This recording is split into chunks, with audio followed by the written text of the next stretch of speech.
Здравствуйте! Сегодня поговорим о такой важной вещи при построении модели, как навигация в сцене.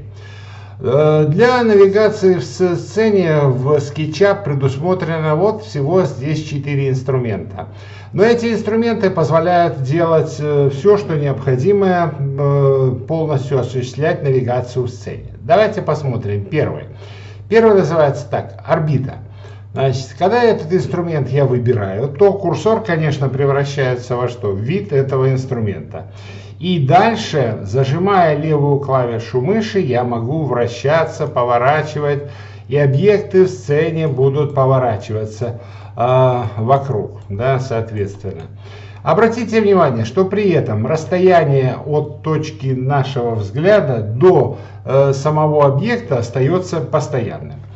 Это удобно, иногда может быть и нет. Если нет, то есть другие инструменты. Инструмент второй, рука. Этот инструмент, видите, превратился курсор в руку, позволяет перетаскивать объекты влево-вправо по непосредственно самому рабочему столу, не меняя положение. То есть сам фокус, расстояние фокусное не меняется при этом. Это тоже бывает удобно.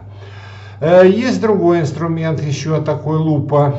Если мы его выберем, то этим инструментом можно менять расстояние фокусное. То есть вот инструмент включен, я колесиком мыши кручу, и что объекты перемещаются взад-вперед перемещаются. И последний инструмент для навигации. Этот инструмент, как видите, когда я его нажал, что он позволяет объектам занять ровно центральное положение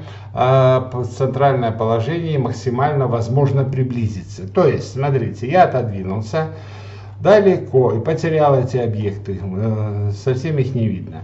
И для того, чтобы поставить эти объекты прямо здесь впереди, достаточно что сделать? Нажать вот этот зум. И видите, объекты стали ровненько так, как нам необходимо. Вот все инструменты навигации. Но кроме инструментов навигации еще есть такие понятия, как виды. С помощью видов тоже можно менять положение объектов, поворачивать их те или иной стороной.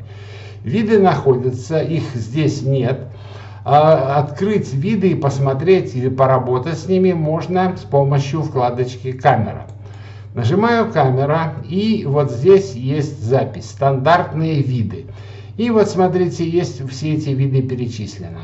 Вот начиная вид сверху, да, спереди, там справа, слева, и изометрия. Давайте посмотрим, что каждый из этих видов нам дает. Первый вид топ. Видите, это вид сверху. Дальше второй стандартный вид. Это вид снизу. Другой стандартный вид. Фронт спереди.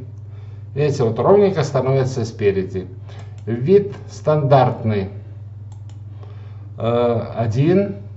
И вид стандартный слева. Справа, слева. Дальше вид стандартный. Вот еще один, да. Все. Вот все стандартные виды, которые есть. Кроме того, здесь есть изометрия.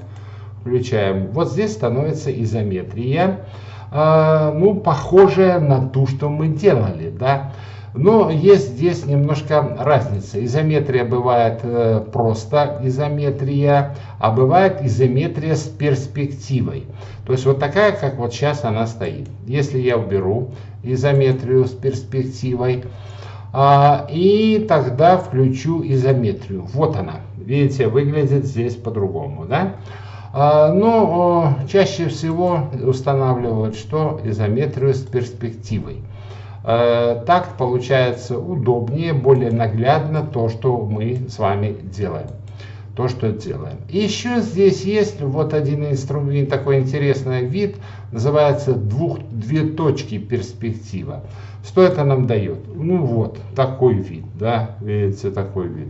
Тоже бывает иногда возможно этими видами воспользоваться. Ну, сейчас мы вернемся к стандартной перспективе, вот такой, которую мы с вами всегда до сих пор использовали. Вот, собственно, все, да, те инструменты, которые позволяют осуществлять навигацию в нашей модели. Этих инструментов вполне достаточно для того, чтобы ориентироваться в модели, находить нужный элемент и работать с ним. На сегодня все. До следующей встречи.